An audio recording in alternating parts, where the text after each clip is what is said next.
Sue writes a weekly blog, and she is starting to put her written words into thoughts, into spoken words. She graciously accepted the request to share some thoughts with us today.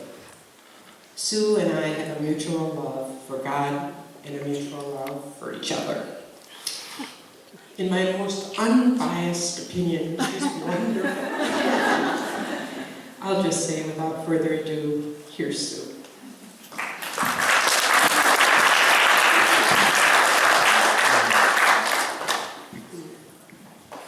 Okay, really unbiased, Mom.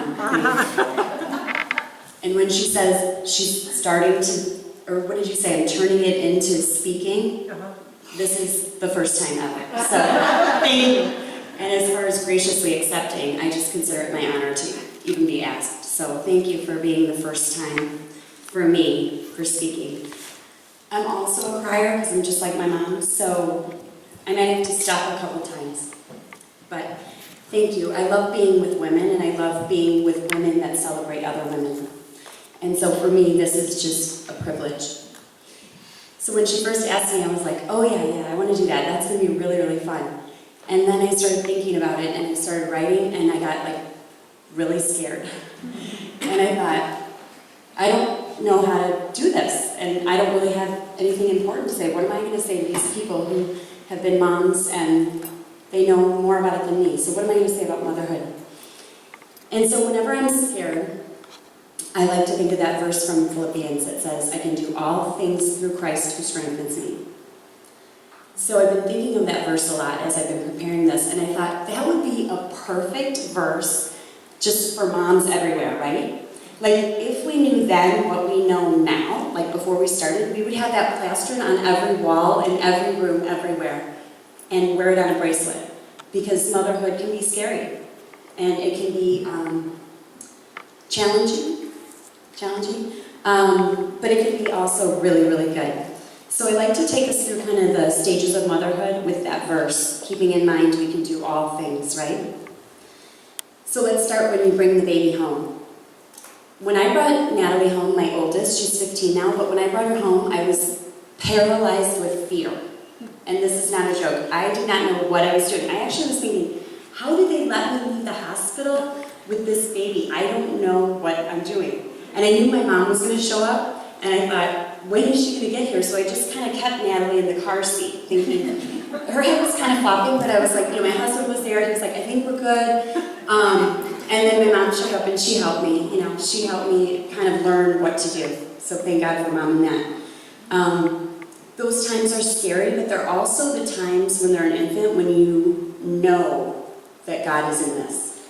You are up late with the baby, watching the chest rise and fall, and you're thinking, how did I get so lucky, right? Just overwhelming love. So God always gives us challenges, and then He always gives us those moments, like those nuggets, where He's like, I'm still here. I still got you. I'm in this. So then we move into the toddler stage, and the toddler stage is challenging. There's a lot of running around in circles and making sure no one hits their head or falls. The days are long. You're playing like My Little Pony or Barbies or Legos like for hours, and you're thinking, right? And you're like, what time is it? Like, is someone gonna like relieve me soon?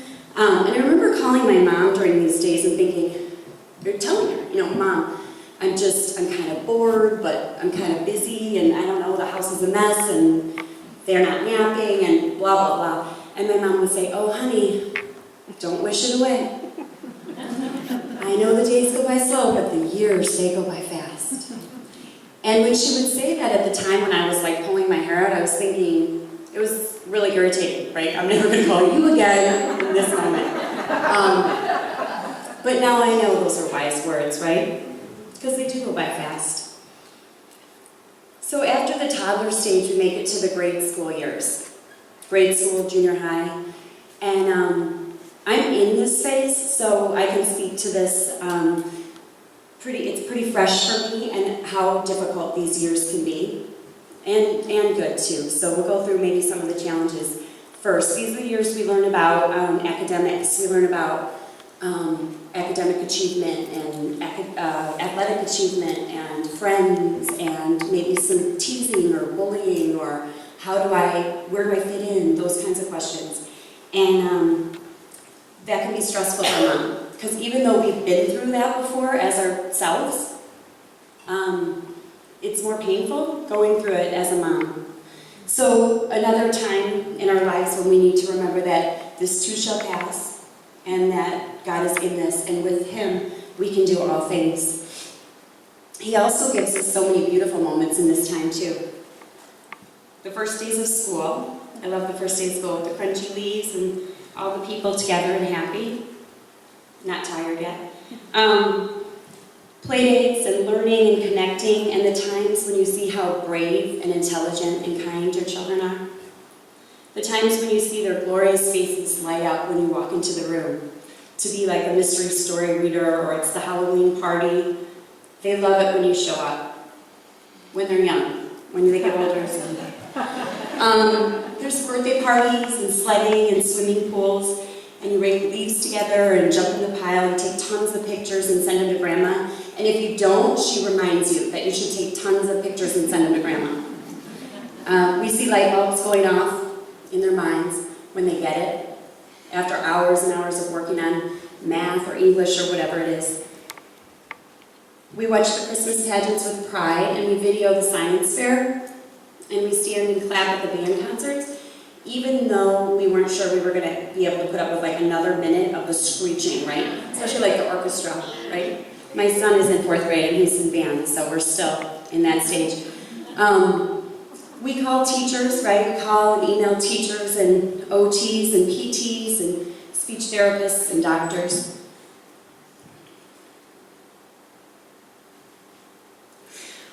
Sorry. We read books and we talk to friends and we call our moms and we're like, is this normal? You know, what are we supposed to be doing here? Have I done enough? Have I done enough? We try so hard. So the school years can be tough for moms.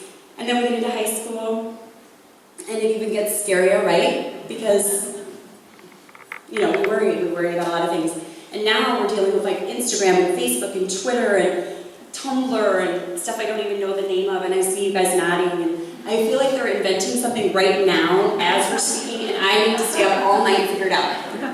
I need to figure that out and make sure my kids aren't on it. Sometimes I think when I realize my daughter is on the internet when I'm sleeping, and then I wake up and it's like, oh, you know, who's on the computer?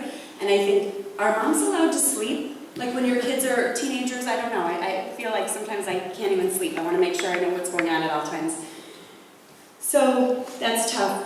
But it's also the time when our kids start being who they are and like showing us who they are, right? And coming to the table with opinions. And again, you realize God's in this. Like He loves them more than I love them. And that's overwhelming and very encouraging. And we can do all of this through Him when He strengthens us, right? And they are, I love the saying when they say God hems you in, and He hems them in too. He's in the front and He's in the back and He's on all sides. And I love that image of a hem in a pant, because it's like someone said, God hems you in so you don't unravel. And these are the years, the teenage years, when, you know, chances are some of us might unravel. So we go to prayer and we ask for grace, and patience, and acceptance. And I can't really speak to the next stages of motherhood because I haven't been there yet as a mother. But I wanted to speak to this group, and I love seeing all the ages of women and all the generations, and I'm sure your experiences are just beautiful. And I wanted to speak to you. So I can't speak to you as a mother, but I can speak to you as a daughter. And so, even though our circumstances as moms are different, and our circumstances as daughters are different, I wrote this in the form of a thank you letter. It's not specifically to my mom, but it's to kind of reach out to everybody, so I hope you find yourself in this. Mom, thank you for putting up with me, and my mood swings, and my endless chattering. Thank you for coming to my concerts and my games, and cheering me on, and teaching me about winning and losing gracefully. I also secretly liked it when you shouted from the sidelines. I really wanted to know that you were really watching, and I act embarrassed, but I loved it that you were watching and paying attention. Thanks for all the rides to the mall and the movies and my friends' houses. Thanks for the help with homework and the tutors and the permission slips. Thanks for camp and guitar lessons and art classes. Thank you for teaching me about God. Thank you for helping me fill out applications for college and taking me to visit schools. Thank you for making me believe in myself and my future and the possibilities, which are endless. Thank you for letting me go. Thank you for phone calls and care packages and pictures and letters. And thank you for not forgetting birthdays. And thank you for understanding when I do forget birthdays. And thank you for letting me be me, even when it turns out I'm not what you expected. Thank you for listening and letting me tell you about all the stuff that probably made you cringe and pray a lot. Thank you for praying. Thank you for telling me the truth when I need to hear it. Thank you for standing by when things fall apart, when life has dealt the tough cards like divorce and death and disease. Thank you for being that first phone call, that shoulder crying, that one person who gets me and loves me no matter what. Thank you for being a grandma that loves my kids. We need that, you know. Like, as a mom, it's really important. And you know that we need that, so you keep showing up and laughing and just really having fun with us. Thank you for that. Thank you for celebrating and for worrying with me when something's bothering me. Thanks for just being in our corner. And that goes for mother-in-laws too. Thank you for loving our kids, your grandkids. Thanks for loving your son and for doing all of these things for him so he would be ready for me. And for all of that hard work that comes with being a husband and a father. A special shout out goes to single mothers. Thank you for being strong and for sacrificing and for showing your love in a million ways, even when you were tired and afraid and alone. All of your hours and days and years of love do not go unnoticed. Thank you for showing us that we can do tough work when we do it in love. Mom, thank you for making me feel like I matter. Whether I was calling you to say hi or to complain or to tell you something happy, you always made me feel like I made your day by calling. No matter the issue, no matter the time, thank you for listening and caring. Thank you for teaching me to build beautiful things. Thank you for teaching me that beautiful things like a strong marriage and a loving family and a friendship with Jesus take time and patience and commitment.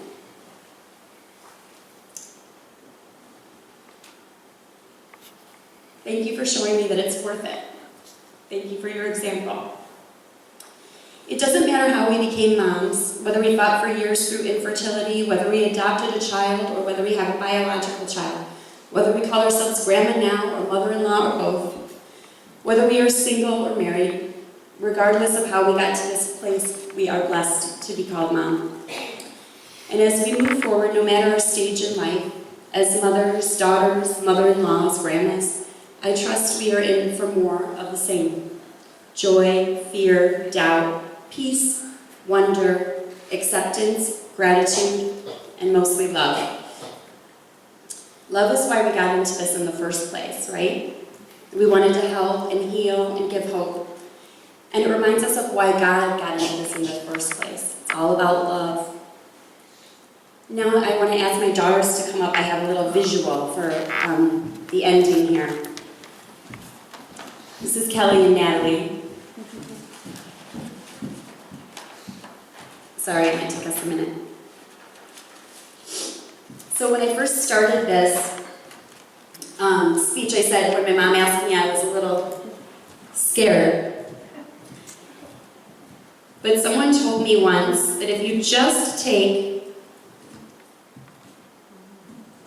the letters of scared and move them around, they spell out sacred.